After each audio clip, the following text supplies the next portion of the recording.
Est-ce que vous savez combien de posts LinkedIn disparaissent des feeds en moins de 24 heures? La réponse, c'est la quasi-totalité.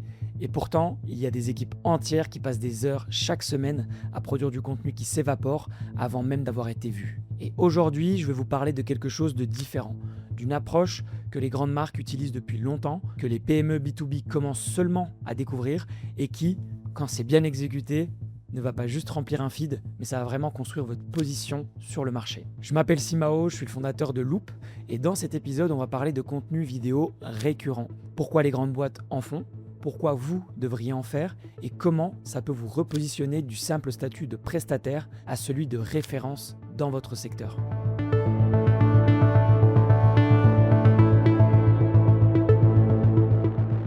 La plupart des entreprises B2B abordent le contenu de manière one shot, c'est-à-dire qu'elles vont faire par exemple une vidéo pour le lancement d'un produit ou d'un service, un témoignage client quand le commercial va le demander, ou une interview du CEO pour le rapport annuel, et entre ces 2-3 vidéos, rien du tout. Et en fait, le problème, c'est qu'il n'y a pas de logique, c'est-à-dire qu'une vidéo isolée, ça va rien installer, ça va pas créer un réflexe chez votre audience, et ça va pas construire votre autorité. Selon une étude de Weasel en 2023, on a constaté que 91% des professionnels du marketing affirmaient que la vidéo leur a permis d'obtenir un ROI positif. Mais ce chiffre, en fait, il cache quelque chose. C'est que les entreprises qui obtiennent ce ROI ne font pas juste de la vidéo. Elles ont vraiment une stratégie de vidéo continue. Et la différence, elle est énorme. Pour vous donner un exemple, en fait, c'est comme quelqu'un qui va courir 3 fois dans l'année et quelqu'un qui va s'entraîner régulièrement. En fait, dans les deux cas, ces personnes ont leurs chaussures, les maîtres vont courir dehors, mais un seul des deux va vraiment finir par courir un marathon, en fait. Et les grandes marques, elles ont compris ça très tôt. Red Bull, par exemple, ne fait pas des vidéos. Red Bull, c'est un média aujourd'hui. Et ça s'achète pas avec un budget one shot, ça se construit vraiment avec de la régularité. Je vais vous donner un exemple pour illustrer ce que ça peut changer concrètement. Imaginez une boîte de conseils en transformation RH, par exemple. À l'intérieur, vous avez des gens brillants, des références dans leur domaine, mais qui sont invisibles en dehors de leur réseau direct. C'est-à-dire que leur pipeline, elle repose à 80-85% sur de la recommandation. Ce qui veut dire que la croissance, du coup, elle est limitée et il y a une dépendance totale au bouche à oreille. Et c'est un profil que je croise en fait très régulièrement. Qu'est-ce qu'on fait dans cette situation-là? On met en place une série de vidéos mensuelles, par exemple avec 4 à 8 formats courts diffusés sur LinkedIn et sur leur site, des formats simples, le dirigeant qui prend position sur des sujets RH, une étude de cas anonymisée, une réponse à une question fréquente de leurs clients. 6 mois plus tard, on se rend compte que le taux de transformation sur les leads entrants, il augmente. Et pas parce que les vidéos vont être virales, qu'elles vont buzzer, etc. Mais parce que quand un prospect va arriver sur leur profil, il va trouver des preuves de compétences au lieu d'une simple page statique. Et LinkedIn rapporte que les acheteurs B2B consomment en moyenne 13 contenus avant de prendre une décision d'achat. 13 contenus. C'est-à-dire qu'aujourd'hui, si vous n'avez pas une stratégie définie, en fait, vous êtes un peu en retard. Et ce que le contenu récurrent fait, c'est qu'il va vous aider à occuper du terrain. Vous allez être présent en fait dans la tête de vos prospects avant qu'ils aient un besoin.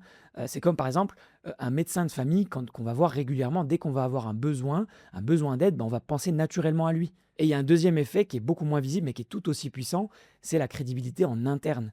Quand votre équipe elle va voir leurs dirigeants, leurs experts prendre la parole régulièrement, avec du fond, avec de la constance, ça va changer la perception de la boîte.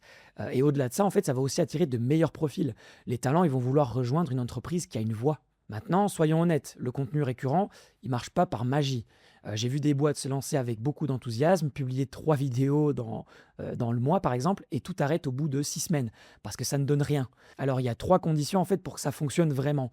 Première condition, il faut qu'il y ait un objectif clair avant de choisir un format. Est-ce que vous cherchez par exemple à générer des leads, à accélérer la décision d'achat chez des prospects qui sont froids, tièdes, à recruter les bons profils, à fidéliser des clients existants?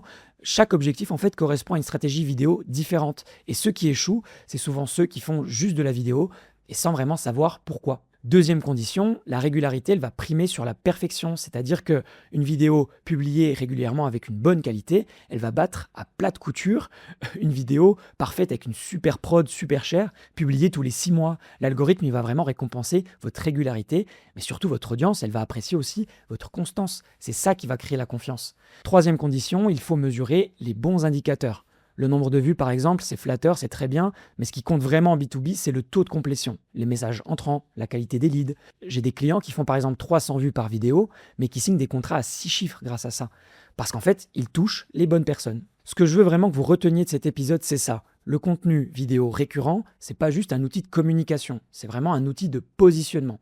C'est ce qui va faire passer votre entreprise du statut de fournisseur parmi d'autres à celui de référence incontournable dans son secteur. Et les grandes marques, elles font pas en fait de la vidéo de manière régulière parce qu'elles ont les moyens, mais vraiment parce qu'elles ont compris très tôt que cette visibilité constante, ça crée de la valeur.